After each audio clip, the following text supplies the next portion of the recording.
Hi friends, வணக்கம். புவி Ramesh life style Bhuvana. இன்றைக்கி என்ன வீடியோ பார்க்க போகிறோன்னா, லன்ச் கிளறோம் இல்லைங்களா. மதியானம் சாப்பாட்டுக்கு குழந்தைங்களுக்கு வந்து லன்ச் கிளறி கொடுக்கும்போது தனித்தனியாக கொடுக்க மாட்டோம். லன்ச் வந்து குழம்பு ஊற்றி கிளறி தான் கொடுப்போம். தனித்தனியாக கொடுக்க முடியாது, அதுங்க எடுத்து சாப்பிட முடியாது. அதனால் கிளறி தான் கொடுப்பேன். நான் அப்படி தான் கொடுப்பேன். சாப்பாடு குழம்பு கிளறி தான் கொடுப்பேன். அந்த மாதிரி குழம்பு ஊற்றி கிளறி கொடுக்கும்போது ஒரு சின்ன டிப்ஸு.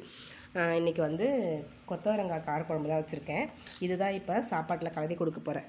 காரக்குழம்பு வச்சு கிளறினீங்கன்னா ஒரு 2 ஸ்பூன் நல்லெண்ணெய் சேர்த்துக்கோங்க. சாப்பாடு இந்த மாதிரி ஆற வச்சுட்டு அதில் ஒரு 2 ஸ்பூன் நல்லெண்ணெய் சேர்த்துட்டு அதுக்கப்புறமா குழம்பு ஊற்றி கலருங்க. அந்த மாதிரி கலர்னிங்கன்னா மதியானம் சாப்பாடு வந்து டிஃபன் பாக்ஸில் டைட்டாக இருக்காது.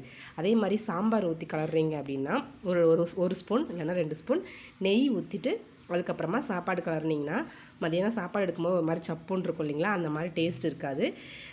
சாப்பிட்றதுக்கு நல்லாயிருக்கும். நீங்களும் இது மாதிரி ட்ரை பண்ணி பாருங்கள். இந்த வீடியோ உங்களுக்கு பிடிச்சிருந்தா உங்கள் ஃப்ரெண்ட்ஸுங்களுக்கு ஷேர் பண்ணுங்கள். நன்றி.